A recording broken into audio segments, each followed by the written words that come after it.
parang dumarating din sa point na parang nawawala yung drive mo. When you were in college, like when you start architecture, was it like your first choice?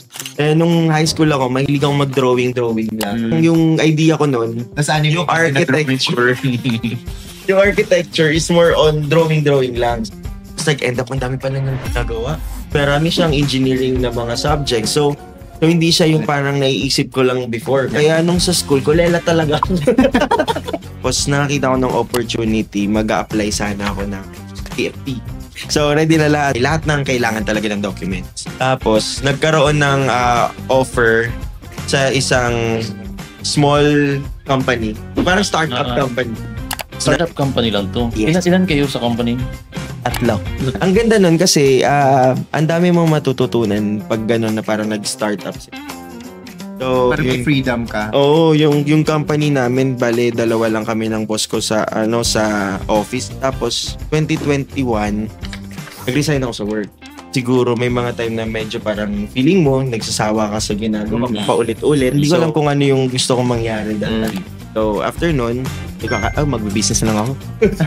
Oo nga, may change talaga. Oo, diba? Parang mag-business na ako. May sudden. Siyempre, kasi yung parang kikitain ko ng isang buwan, kinikita ko minsan 3 araw. So, parang akala ko, goods na yun.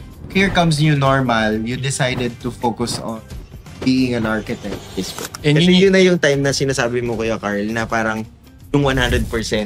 Kasi di ba parang ganun ka na. Tapos, nung parang nakita ko, okay, seryosohin ko part na to talaga.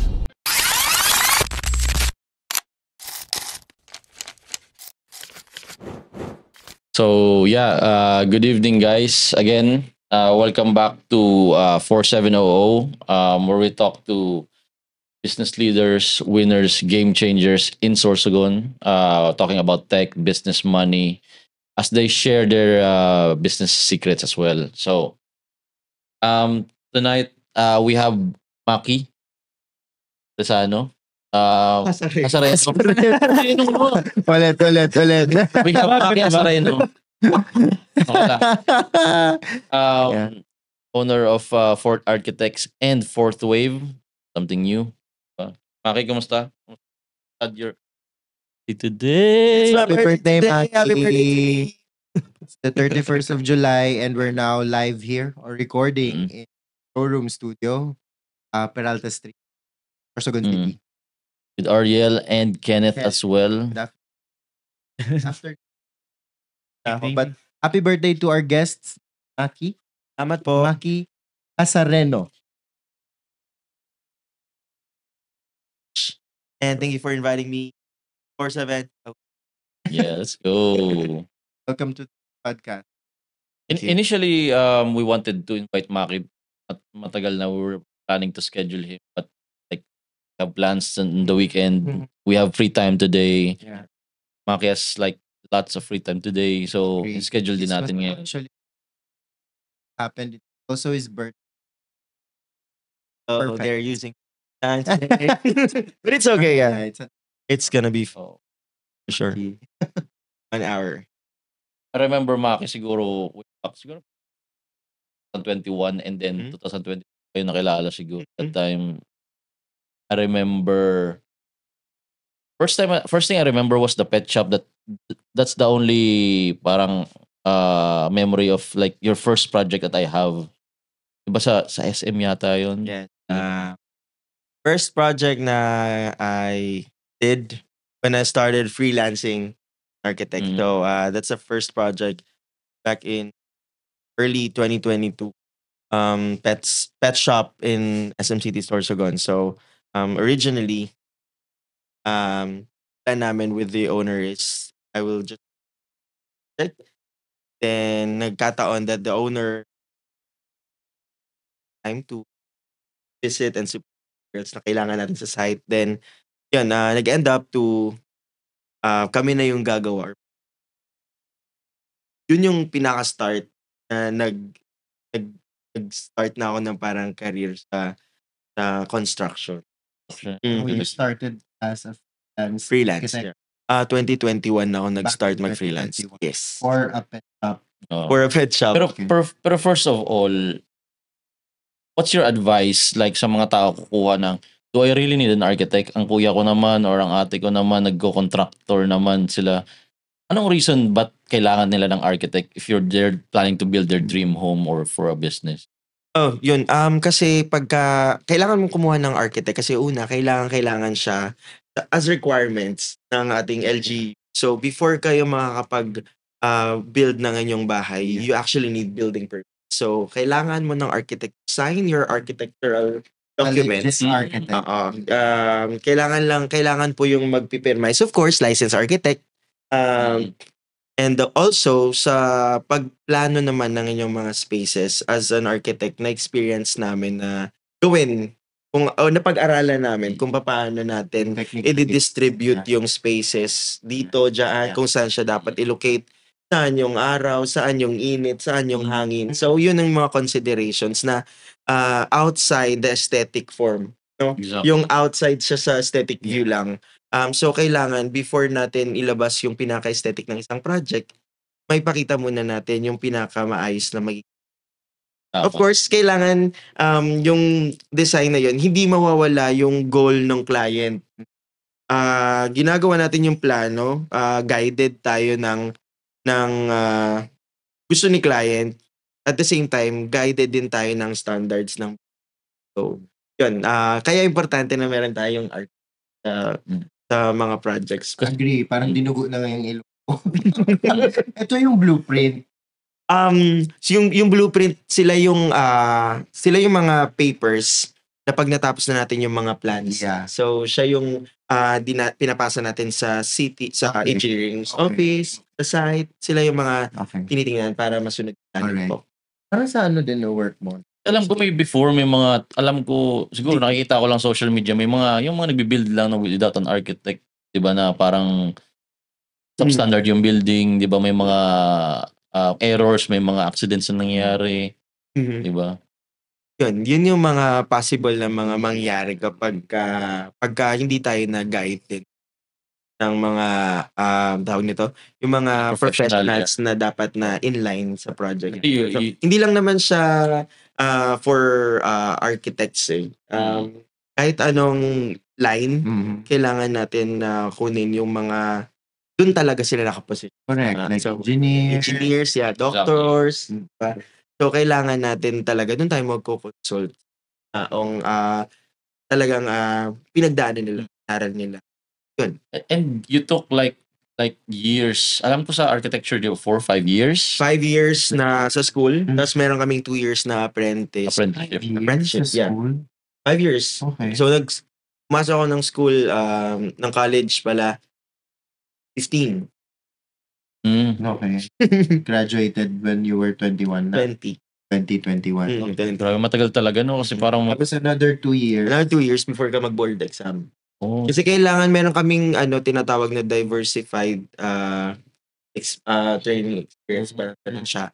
And merong architect din na dapat nagsusupervise sa'yo before ka makapag-take ng.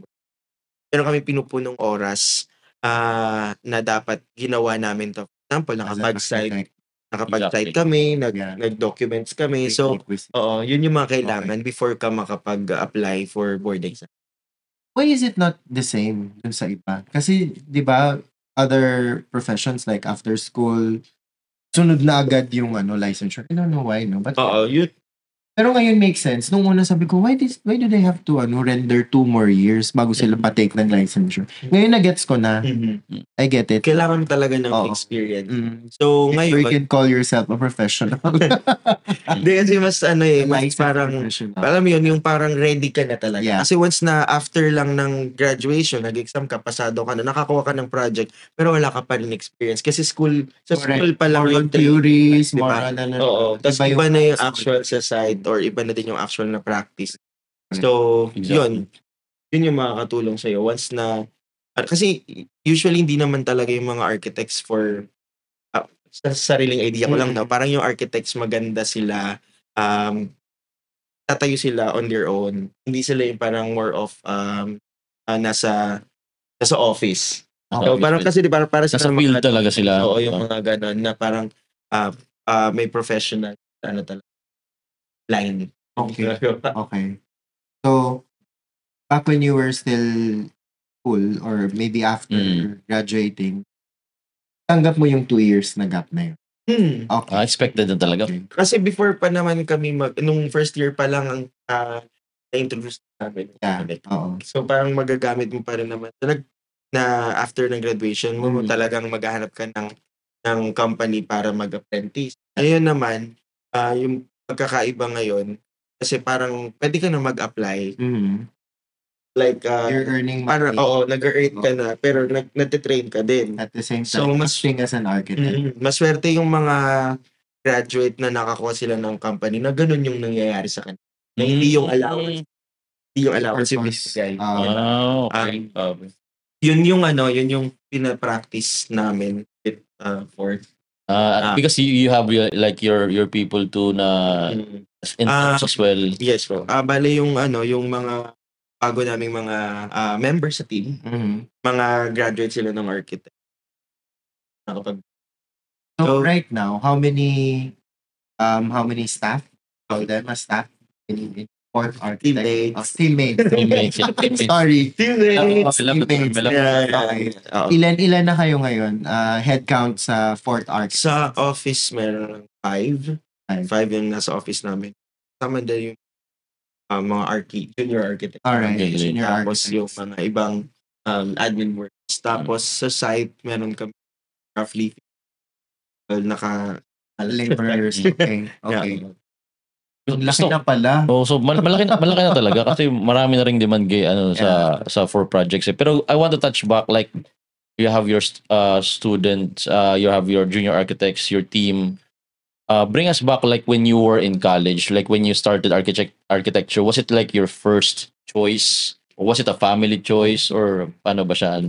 Kasi syempre mag-start yan sa high school, di ba? Before ka mag-college, di ba? Before ka mag-decide ng careers mo sa... may mga ganon.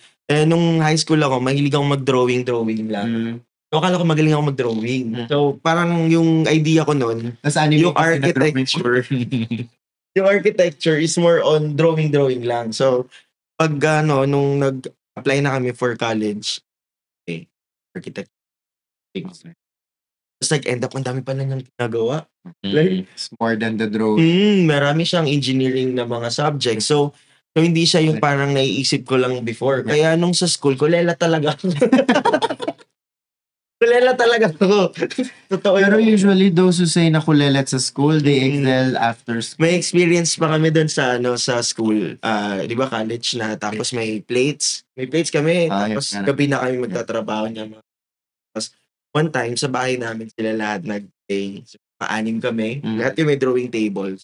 Then nag-drawing kami ng isang para siyang coliseum na project. Sports complex. Ganun. So nakita ni Papa yung drawing ko. Sabi niya sa akin, ang gaganda ng drawing ng mga kaklase mo. Sa'yo hindi.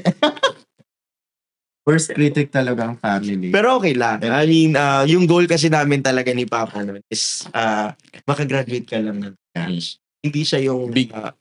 sobrang big. Wala siya yung pressure talaga. Kasi nung high school, meron. Wala din sa akin in-expect.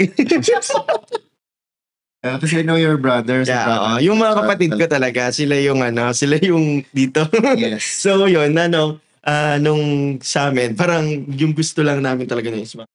Kaya even nung naghanap kami ng mga, yung title for amin, ilang beses kang magpapa-approve. So 5th year, no? Ilang beses kang magpapa-approve. Tapos, habang hindi pa siya na-approve, parang syempre worried din naman sila pa. Tapos, nung nakakuha na ako ng title ko, na-approve na. Sabi na ni Papa, yes, kaka-graduate ka na. Yun lang talaga yung goal, ang makagraduate. So, ayun. And then, luckily, nakagraduate naman tayo. Malaking din sa kanila yun, ilang kayo magkakapatid? 6 po. Ang normal na mag-partner, magpaano talaga. Lalaki. Tama. Lahat. Patapusin kayo lahat sa college. Talaga malaking achievement sa kanila yun, di ba? Tapos dito sa Sorsogon State University, di ba? Dati Sorsogon State College. Yes. Sorsogon State College talaga. So alam ko magaling ang architecture nila, lalo na engineering nila. Sobrang Galing ng passing rate State nila. College now. Sorsogon State University. Okay. Ang ganda ng ano nila, ng passing rate nila sa engineering. Kaya no doubt, like sa mga taga-Sorsogon, kung mag-engineering sila dito na. Oh, grabe, naalala ko nung kakagraduate ko lang, yung mga kabatch namin, nagta-top 1 sila.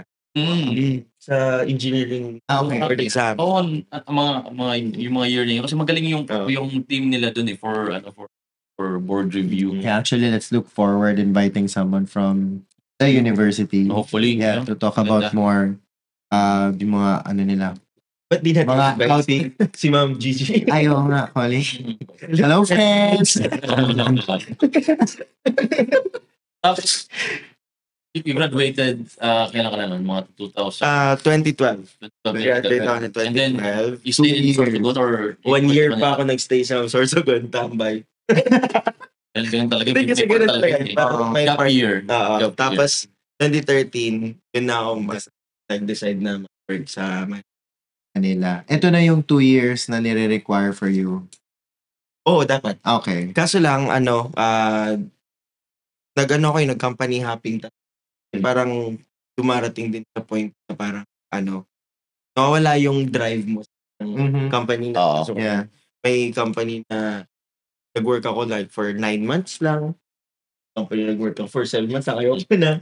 So, hindi ko alam. This is 7. Oo, kasi parang Regular hindi ko alam kung ano yung gusto kong mangyari dahil parang siguro may mga time na medyo parang feeling mo nagsasawa ka sa ginagawa mo paulit-ulit. So ayun, and then you're looking for growth. Yeah.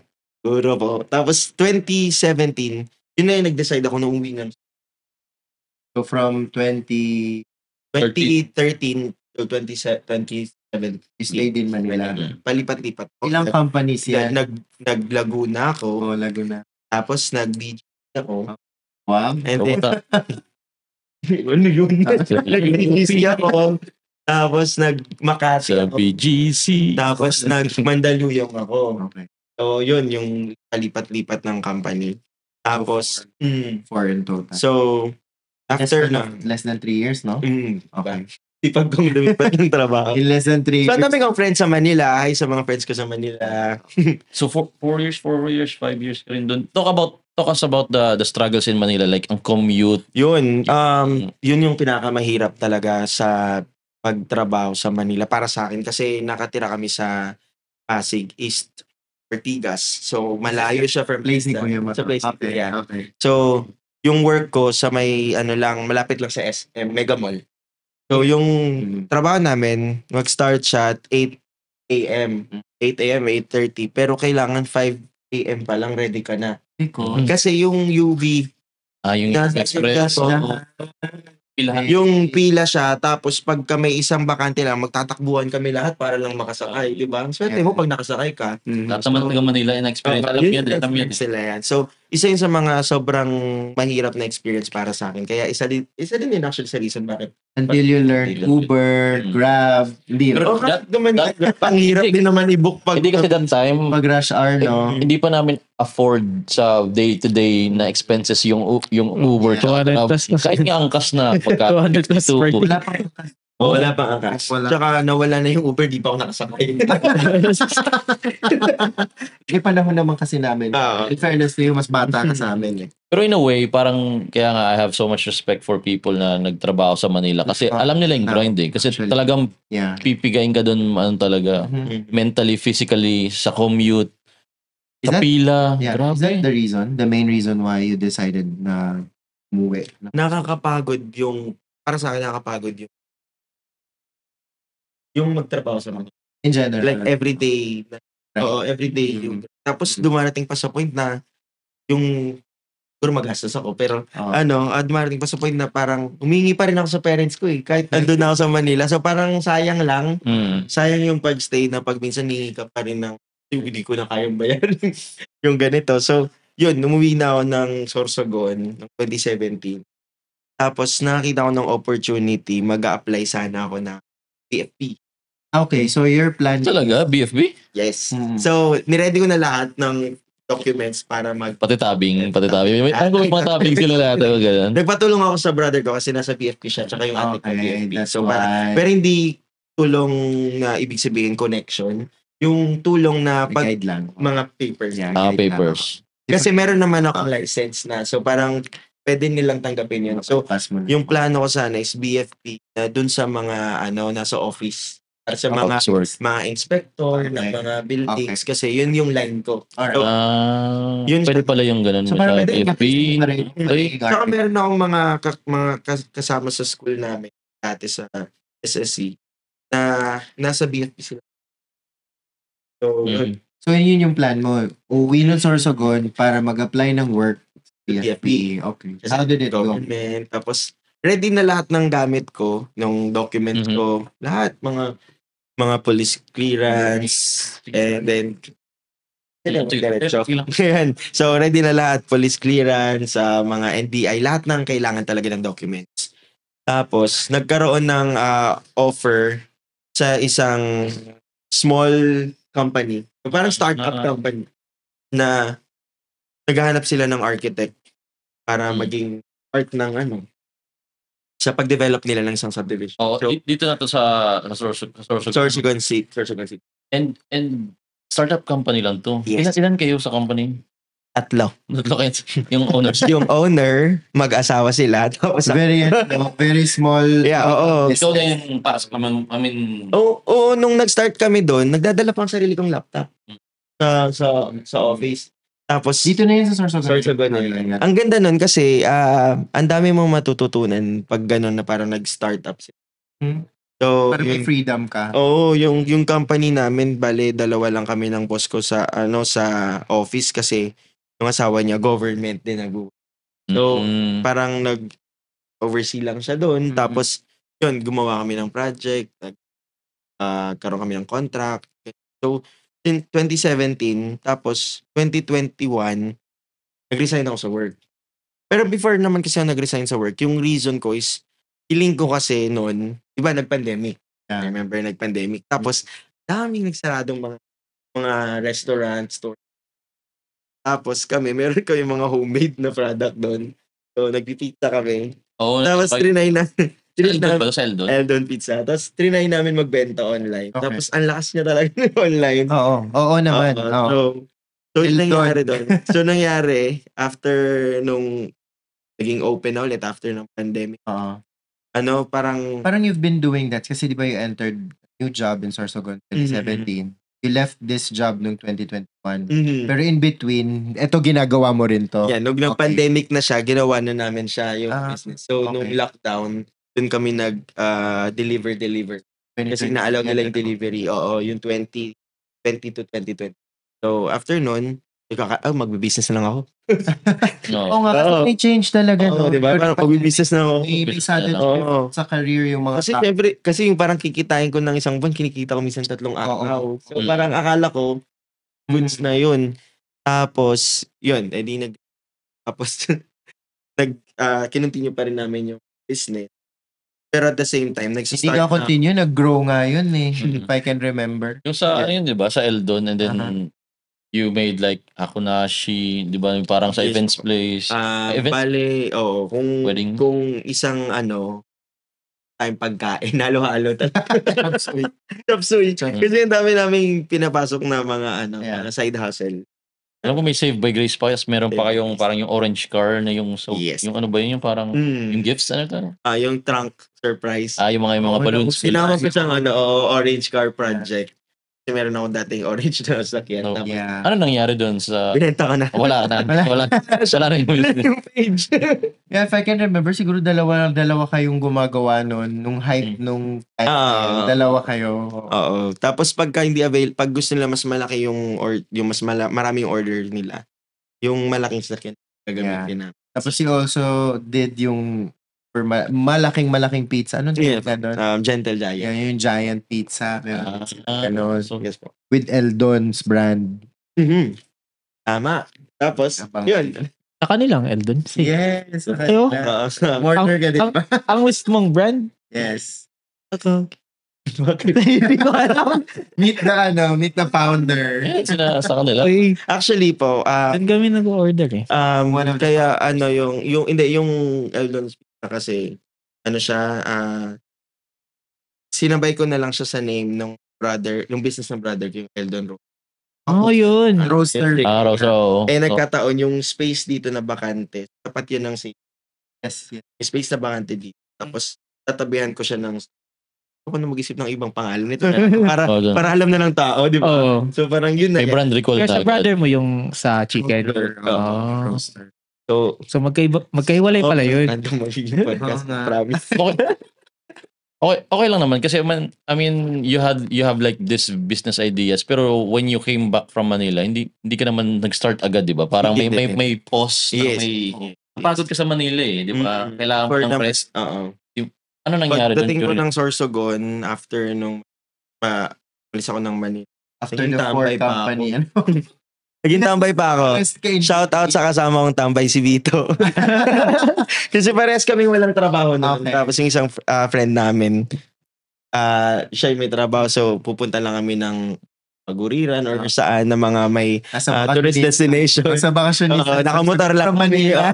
Tinatakas pa namin yung isa sa nanay niya para lang kasi hindi pinapayagan eh. So ayun, parang yun yung face mo talaga na may pause. Kasi sobrang kailangan yun eh. Kasi parang quarter life crisis yung tinatawag. Yung mararamdaman mga around 20s yun eh, after graduation. And siguro, kailangan natin normalize yun eh. Kasi kailangan mo talaga ng pause from the heavy grind, nag-schooling ka, di ba? Ang iba may doubt dun eh. Pero, di ba? And during the time you're in pause, on pause, tama. That's also Gap the year time something. that's also the time you meet people na pwedeng sila yung mag-tribe mo. Totoo. Which happened, right? So, yun. Because of Vito, si Jen. Sibling shout out si Jen. Kasi si Jen yung childhood friend ko. Like, kapitbahay namin. Kalaro ko talaga siya. Bata pa kami. Kapatintero. Kapatintero ko yun. Ayun, tapos si Jen, marami din siyang friends. Tapos pinakilala niya din ako sa mga ibang friends. So lahat na sila ngayon invited na kapag kasi diba, ang dami na nating gastos, di ba? Papakain ka lahat na sila. Yeah. So, ayun. Anyways, ayun.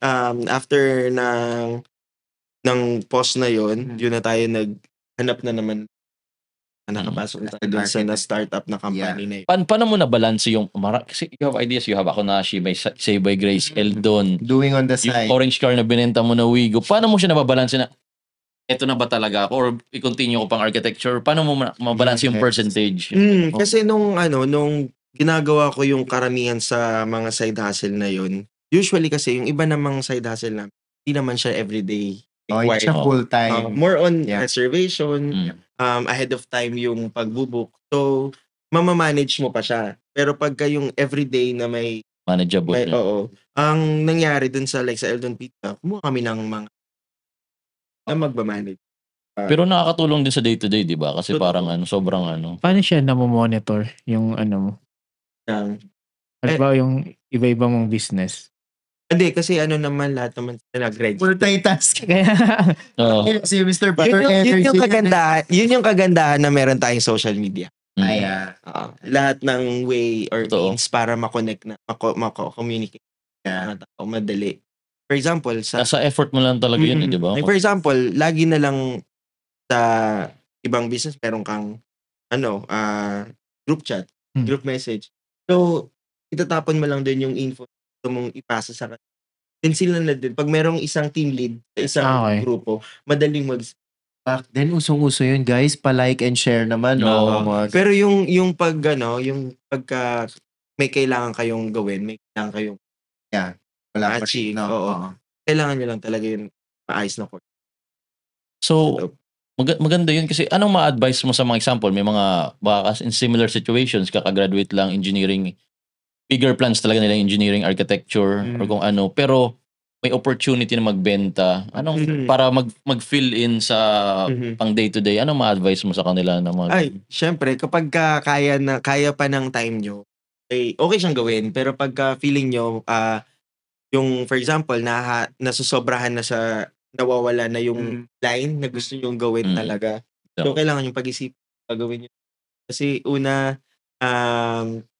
hindi hindi tayo sigurado kung yung tong side hustle natin, talagang ito na yung Oo. line natin.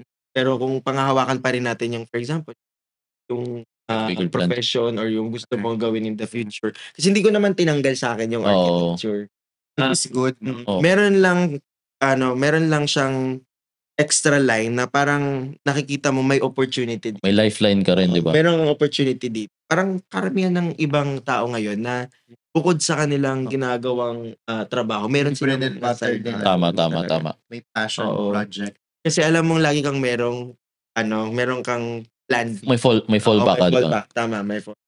Pero hindi naman natin parang inaano yung mga iba na talaga nag 100% sa career nila. Kasi na-funnel nila agad eh. Totoo naman. And dumating din ako sa point na gano'n. Oo. So, Phases din yun, di ba? Oo. Nung una, parang ang dami namin ginagawa. Kasi, siguro yung pagkakaiba lang doon, Natitigilan. hindi, yung pagkakaiba lang doon is parang yung ginagawa namin is yung gusto namin gawin. Exactly. Passion. Yun yung term eh. More than the income, yung passion na Yes, gawin yun. passion Di parang, project. sobrang nag-enjoy ako na makita yung grazing table namin, setup namin ng But I guess this is also part of you being a designer. Oo. So Okay. parang ganun din siya eh. It doesn't feel like work, di ba? Parang ano lang siya. gusto mo talaga. Oo. At the same time, masatisfy mo yung customer or yung client na servant. Then yun, nung nag-start na kami, di ba, 2017, 21, ako employed. So, dahil may mga tao naman tayo nakatulong para gawin yung mga side hustle natin, okay lang. Nasa work ako, pwede lang ako mag-message sa kanila, hey, ganito, ganyan. Gagalaw pa rin yun. Your advice, your guidance lang. Tapos, 2021, yun na yung nag-free. Nag-freelance. Ano ba yan? Nag-start ka na sa full Hindi blown pa. architect or parang designs and Hindi ano lang? design Or on designs. designs pa lang. Kasi ako Ballpen and paper lang. paper pa lang. Okay. Tapos, ayun, Speaking of design, in Sorsogon, what structures were you able yung beginning nung career? Mga ilan na siguro hindi ba natin pwede mention ng iba, pero ilan ang mga projects na? Opo. So, meron tayong commercial fit-outs. Yun yung, Mall. yung una sa mall. Meron tayong boutique hotel. Event hall. Residential building. Of course, no? Commercial. Residential. Oo. Matic na yan. Commercial building. So, yun yung mga naging project natin starting 3. Okay. So, 2023, yun na yung parang, doon na talaga doon ko na inisip yung gagawin ko na Career. na parang career or line. Kasi, yung 2023, yun na din yung time na nag-decide ako na i-close ko yung physical resto. Yes. Kasi yun na yung time na sinasabi mo, Kuya Carl, na parang yung 100%. Kasi di ba parang ganun ka na. Tapos, nung parang nakita ko, okay, seryosohin ko part na to talaga. Pero I think this was heavily influenced by the pandemic. Kasi notice the trend, di ba? Nag-transition ka nung onset ng pandemic and then nag-transition ka again after nung pandemic. I guess this is just the effect. Yung mga naging epekto talaga nung yung mga hinahanap mo yung saan mo ipapasok yung gusto mong gawin. Kasi ang daming limitations So here comes new normal. You decided to focus on being an architect. Yes po. Is this also the time na you built or nabuo na yung fort? Nung nakakuha na ako ng project, tinatawag ko lang talaga yung mga projects ko as project ni Maki kasi alam nila ako sa name ni Maki. Yeah, actually. And then nung nag-start na ako makakuha ng malalaking project, dumadami yung tao. Tapos nadadagdagan na kami members ng team namin. Parang doon na yung time na na-realize ko na parang ayokong gamitin yun. Kasi parang laging ako lang yun. Alam mo yun? Yung pag sinabi nila Maki, ako lang. Yes. So parang doon ako nag-isip ng kung ano-ano pang pangalan, anong gagawin naming name para ma-represent namin yung team. Hindi yung ako lang. As a team. Di ba? So doon ko na naisip yung fourth. Bakit yung fourth? Kasi the fourth ako sa names from my lolo, tapos yung tito ko, yung pinsan, and ako yung the fourth. So, ginawa ko. Anong real name mo, Maki? Narciso L. Hazareno the fourth. Narciso. Ikaw ang pang-apat na Pang-apat. Narciso. And then, ginawa ko, sabi ko, okay, fourth yung gagawin ko. Parang una, fourth, architects and builders. Yun Kasi yung usual na name. Eh, nung in-apply ko ng DTI, hindi pumapasok yung architects na and builders. Kasi, So, kailangan mo maghanap ng, Yes, ng okay. sa name. Di ba? Di may mga drop-down menu actually, na. kasi online na mag-apply Oo. ng name ngayon. So, hindi na pares nung dati na parang kung gusto mo itong ganito. Manual. So, yung nangyari, yung business name namin sa DTI, fourth architects, pero magkadugtong. Dikit yung fourth and architect. Wala siyang fourth Space architect. fourth architects, construction service.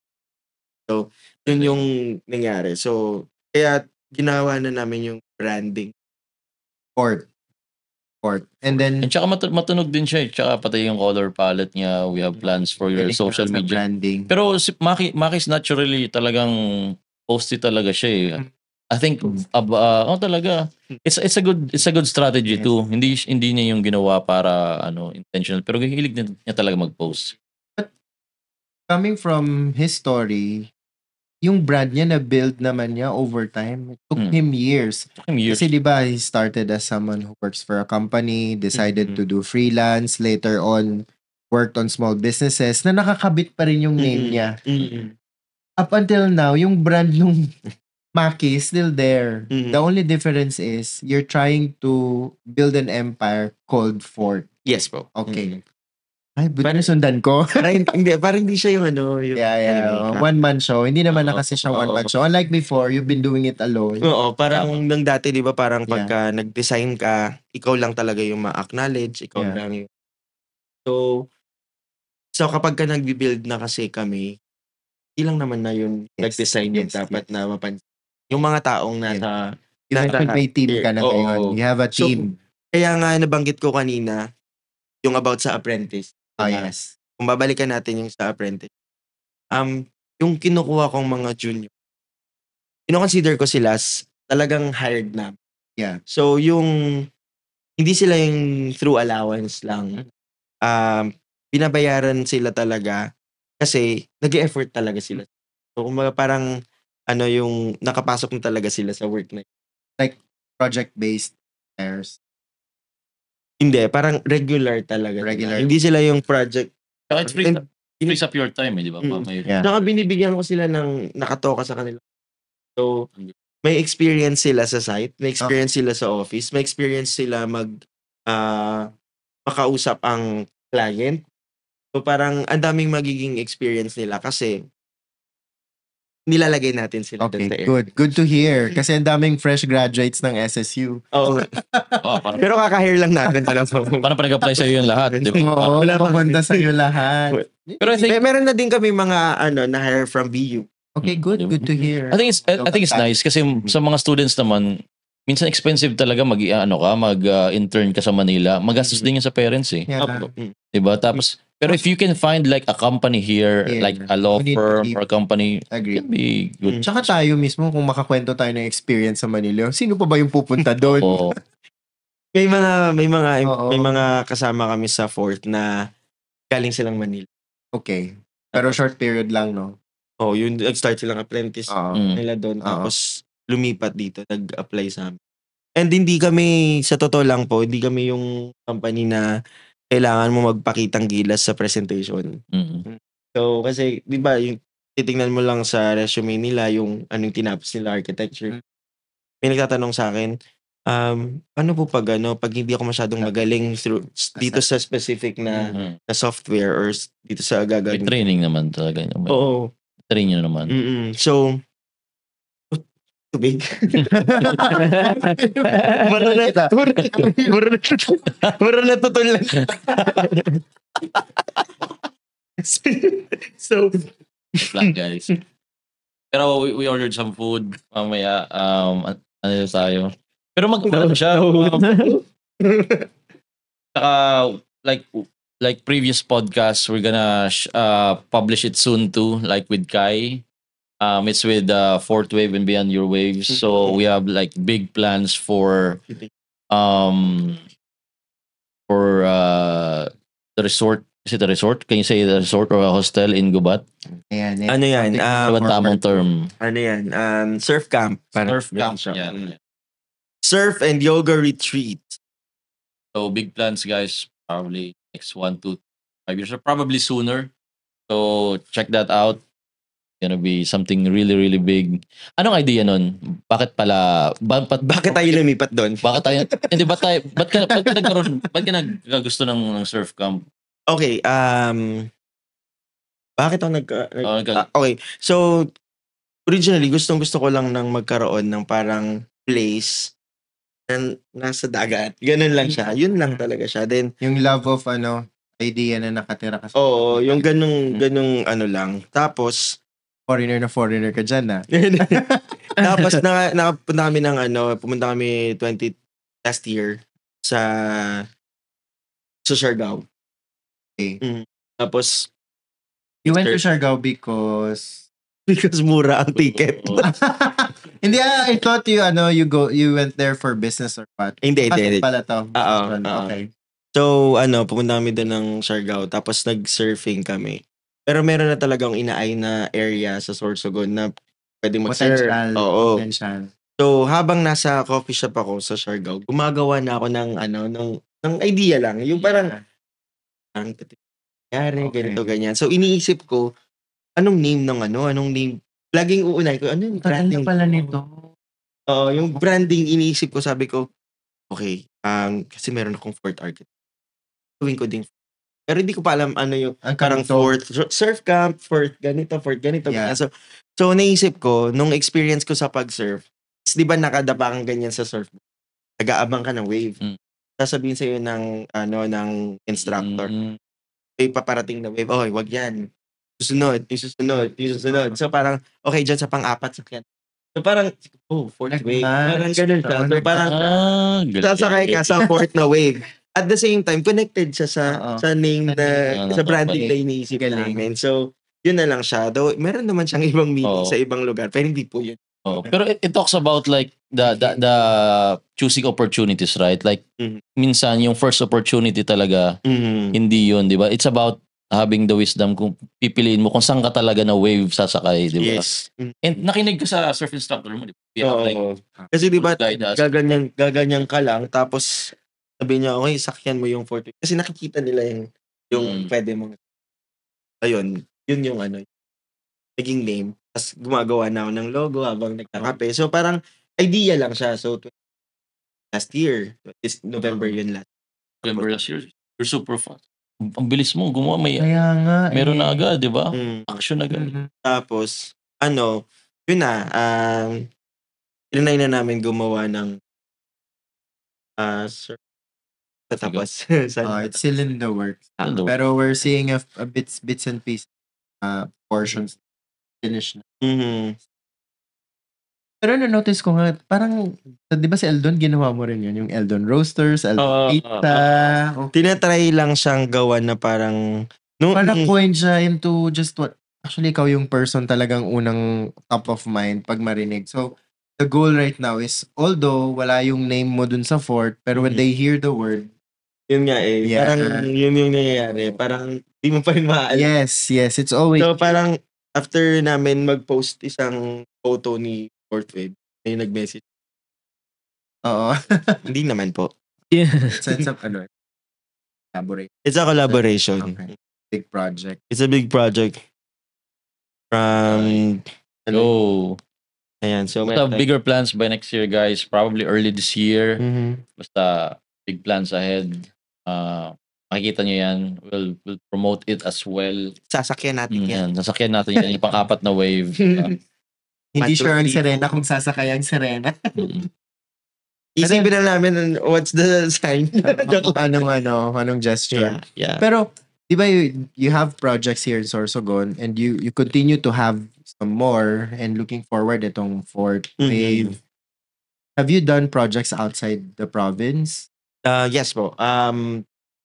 Gumawa ko ng project. Small project lang siya din. Pero ikaw talaga, din-downplay. Pero sa sa area siya sa Mactan Airport. So, wow. Inside the company ng Mactan MCIAA, Airport MCIAA, okay. So, Pero paano? How did you learn or how did they learn na may architect? meron kasi usually kasi yung mga meron silang parang mga pinopost ganitong nagkataon na merong nakakita na pwede namin gawin yung So, Okay. merong parang may initial na parang, uy, baka nyo i-try ito. So, Saan nila nakita?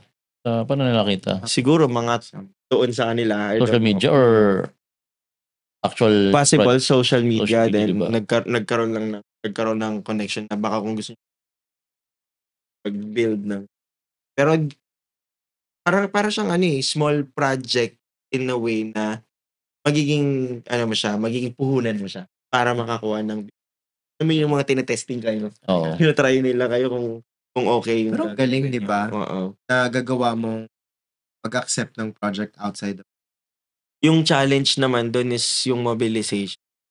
Okay. Medyo mahirap siya. Pero fun din yung pagpo-fly from Sorsogon. Oo. Yun yung mga na-experience ko na one day lang, andito ako sa Sorsogon. Then next day, nasa Cebu. Kinabukasan ulit. Sorsogon na. Sige nga, tell us more mga stories mo while you were traveling. Kasi I know there's this incident na nangyari and then turned out into something more pa. And up until now, it's actually connected to your current project. Oh, okay. So, when I got the project for Cebu, Ito yung Mactan na naman. Mactan, yes po. Okay. So, lipad kami papuntang Cebu last May 2024. 24. Yes. Tapos, yung flight na yon may nakasabay ako sa plane. So, yung nakasabay ko dun sa plane, parang nasa next podcast nyo. So, nagkataon na yung flight ko, bakante yung may seat na bakante dito. Tapos, papunta akong Cebu. Nagkataon, nakasabay ko sa plane. Itong si Kai. Okay. Si Kai is a German. Sorry, the German. He's a German teacher. Oh yeah, German. So he's a German teacher. Tapos nakasabay ko siya, pero galing siya actually ng Sorsogon talaga. Okay. Kasi nag-whale shark watching siya sa Sorsogon. So a tourist from Germany. Tourist from Germany na first na bumaba Sabay. sa Sorsogon. Tapos ang flight niya is to Siargao, connecting siya. So Okay. kaya kailangan niya pumunta ng Cebu. Doon kami nagkasabay. Katabi kami sa plane. Then yun, kwentuhan kami. Ganun. Mag-English siya. Ayoko magpatalo ng English. So, trinay ko naman.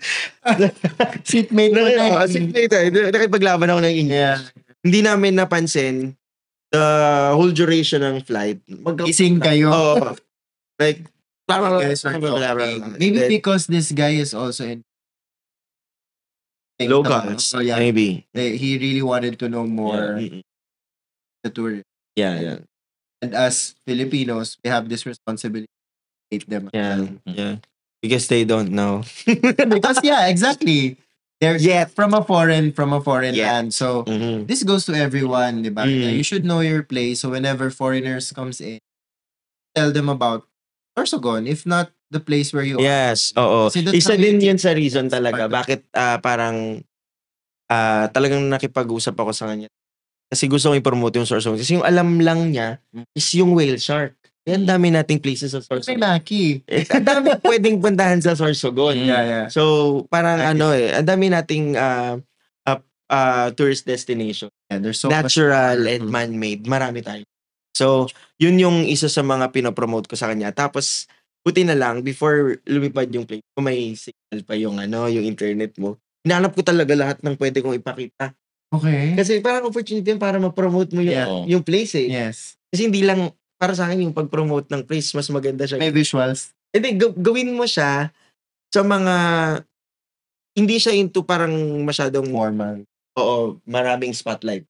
Correct. Way. Correct. Kasi mas mapapasukin ka ng mga turista pag sila yung one-on-one na So, And then- may effect din naman kahit sa Talaga. paano. Very personal lang. Oo, approach mo doon. parang, Yeah. siyempre, wala naman ako magagawa Kasi iba. parang imagine as stranger, So, ayun, from Cebu, exchange kami ng social media.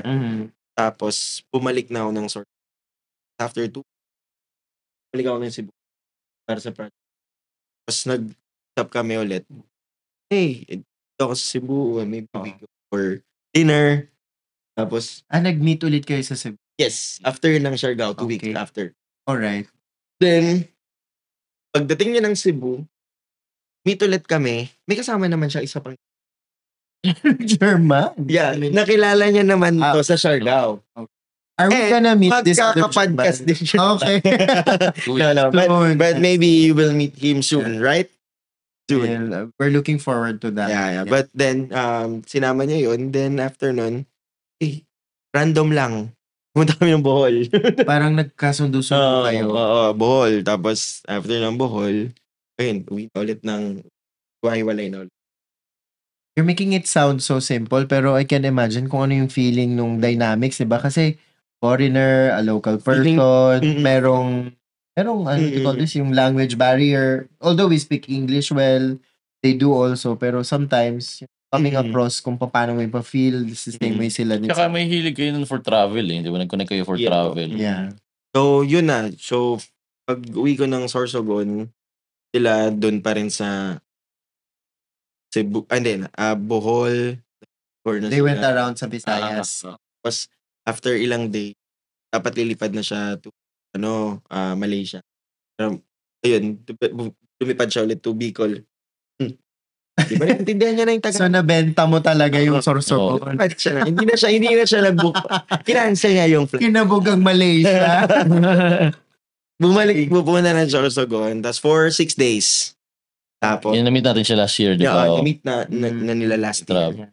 So, Sorsogon. Tapos, after 6 days, lumipad na siya na Malaysia na. Nandito po siya ngayon. Pero Malaysia. pero yun nga talaga yung parang yung proactivity na pag-promote sa province, diba? Hindi lahat parang willing gusto nila yan. Siguro sa Sorsoganon, sir, Pilipinas. Panatang proactive tayo na i-promote natin. It's what you call pagiging makabansa. Tourism. Maka-probinsya. Yeah, when Maka-Sorsogon. ang character mo is someone na very makabansa. Tell stories about Maganda Sorsogon. Sobrang ganda ng Sorsogon, ba't di mo ipopromote, diba? Dito tayo, ang ganda-ganda ng super, Totoo naman. maraming, the only way it will be beautiful Bigger is roads. because it's you. Ikaw yung nagkikwento. Oo. Maganda yun. Oo. Oo, maganda talaga. Magkwento ka na hindi maganda. In any case, you've met people along the way, no? Yes. So you've been traveling, doing projects and stuff. Nandito ka na ngayon ulit sa Sorsogon, continuously doing architect-related projects. Which one is the biggest so far that you would consider na, ay, ang laki nito kasi ang reach niya ganito, ang daming nakapansin. Yun. Meron kaming nirenovate na bahay doon sa may Ginlahon, Sorsogon. Oh? Ginlahon. So, siya, para siyang warehouse ang itsura niya before. So, makikita niya siya dito or dito. Depende sa kanila. Dito. Yes, yes. Hanapin nyo na lang, guys. Opo. Pero yun, dati siyang parang warehouse and kinonvert natin siya into a residential building or house. Tapos, yun yung may pinaka-maraming engagement so far. Sa social media. Sa TikTok. Nakita ko nga bro, hindi sa TikTok. Yeah. Almost for... Ilang ilang views na ba? Ito ba yan, di ba? Yeah, ito yan. Nasa 380,000. Going 400,000. Oo. Kasi last year, meron din akong isang video na bahay. Ngayon, nasa 290 siya. So, medyo na-surpass na yung bahay na yun. It's becoming, ginawa it's namin. becoming So, an item na so, architect online. Ang maganda din naman dun sa project na yun, pinost namin, ang daming nakuha ang inquiries. Okay. Kasi ang daming messages. Individual talaga, no? Social media pa lang yan, di ba? So, maraming messages tayong na-receive na nag-inquire sila paano yung maka-avail. Alam mo ba to na tinutukoy na? Not yet. We'll show you later. Kasi di ba, can I share with everyone? Yeah, po. Doon tayo nag-celebrate ng birthday sa lubong mo last night. And sobrang ganda po talaga. I was there, Till 2 a.m. I was there. Umaga ka, inumaga na kayo. Ganda. I know it's not 100% done. it's still in the works, pero I can already see where it's going. It's really nice. I can see myself also like renting the place. Oh, or maybe business purposes. Kasi ang dami kong naiisip na pwedeng gawin dun sa property. Just because how you designed it, hindi lang siya pang pamilya, pang sports pa. Pwede kayo mag-boxing doon. Pwede kayo mag-boxing. Pero ayun, yun po yung isa sa pinaka parang naging hit na nagawa namin. Kahit small house lang talaga siya. Yeah. As we speak, kasi who knows, yung fourth wave mo, upcoming, di ba? Paparating na. Tsunami wave pa. Nasa ano pa lang pa, nasa Russia pa lang. Pero yun nga, parang, di ba sabi mo sa social media pa lang, sa TikTok pa lang, di ba? Dahil nag-post ka sa TikTok, probably, di siya ibang interaction rate niya pag sa Facebook or sa Instagram, di ba? Kasi may mga preference tayo na platforms. Pero, sana, sabi mo nga, di ba, may inquiry, sana may lead magnet tayo para sa mga nagre-reply, may mapuntahan sila, makita sila na something, like a website, a landing page, or ma-nurture yung needs na yun, di ba? Para, hopefully, and Kenneth, mga experts. we have big plans para ma-convert to stories, to actual leads. Pasok ng Burmans better watch out. Lapit na. Oh, it's near. I can almost feel it. Parang You can almost see yes. it. Seryoso ka na. I'm dreaming. Tapos na kantahan na to. But anyway, we're really looking forward kasi minsan gumalaw si Maki. Mabilis fast. Sabihin niya pala ngayon, after 3 days, nandun na. As a snatcher, di ba? Ganun talaga yun. Speed is about business talaga, di ba? Yeah. About speed. How many more minutes? Siguro, before we wrap up, di ba? Okay. Hey, let's end this with a bang. Kasi, with a Maki, if there's anything you'd like to say in mga listeners and viewers natin, in general, and I know you have a long way to go and we're ngayon, anything that you'd like to share? I also siguro yun yan, di ba? Sa mga students, siguro aspiring, what's your best advice for them? Ooh, I like it. No, sa mga gustong maging architect. Pareho ako, gusto ko din maging architect. So, sa mga gustong maging architect, kasi iba yung experience ko nung bago ako naging architect, no? So, hindi tayo yung pinakamagaling sa school. Hindi tayo yung nasa top of the list pagdating sa school. Pero talagang, kung mag-e-effort ka, especially sa pagkaroon ng experience, reviews, talagang mag-focus ka sa mga ganon. Ito sa licensing. So, if ever na talagang gusto mong pumasa ng board exam. Yes. Lisensya mo. Oo. Mag-effort tayo to get that. To get that. Kasi kayang-kaya nyo yan, for sure. Matututunan nyo lahat, magbasa kayo, maghiram kayo ng mga libro sa mga dating nag-board exam na. Tapos, talagang pasukin nyo siya, yung pag-review. Kasi, base sa experience ko, someone na hindi masyadong tutok na tutok sa, hindi ganun. Nabigay sa amin yun. So, for sure, makukuha niya rin yun. So, and also, kapag gusto niyo mag-practice naman sa field, kapag napunta kayo ng isang company, sana i-goal nyo na dalhin nila kayo sa site, na turuan nila kayo na makapag-share. Kasi isa sa gusto kong ibigay lagi sa mga pumapasok sa team, mabigyan sila ng chance na makapag-isip, makapag-decide for Tama. Hindi yung magiging taga-kopya lang sila ng inisket. Okay. So parang gusto kong magkaroon sila ng boses sa project. Kasi doon sila natututo, doon sila nagkakaroon ng parang strength to decide sa isang bagay. Panindigan mo yung isang bagay. Kasi kahit kami sa office, nag-uusap na kami na parang, ano yung gagawin mo dito? Yung parang kahit yung ginawa nilang design, kailangan nila in a way, i-prove na okay to. Yeah. Pasado to, ganito, ganyan. So parang nagkakaroon na sila ng sense of ownership sa project na ginawa nila. Yeah. And pagka meron na silang ganon, alam mong magkakaroon na sila ng confidence yung mga gagawin nila in the near future. So, yung practice nila dito sa amin, 3 days pa lang nasa site na. So, parang yung napansin ko na naging epekto nun sa mga new hires namin is kahit lagpas na yung 5 p.m. Yung ibang offices parang pagka 5 p.m. na ang bibilis na ng mga employees umalis, 'di ba? Honda. 'Di ba? May countdown. Yung yung napansin ko sa yung napansin ko sa office namin 5:30 na andun pa rin sila, nag-uusap-usap, nag-enjoy pa rin, nakaupong ganyan. Parang marami pa rin sinishare pa rin nila yung mga projects na hawak nila. Kasi for example, may 3 kaming junior. Nag-iisa sila ng project, hindi sila sa isang project lang. So parang yung isang junior, hawak niya isang project. Ngayon, makikipag-usap na siya sa client. Tapos yung isa ganun din. So parang meron na silang hawak ng sariling. Yun na ginagawa nila. Oo. Yung nagkakaroon na sila talaga ng to handle.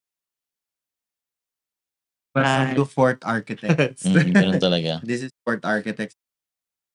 Siguro na lang, paano sa mga future clients mo dito sa Source to Go sa Bicol or sa Pilipinas, saan ka nila ma-reach? Sa website na gagawin nyo.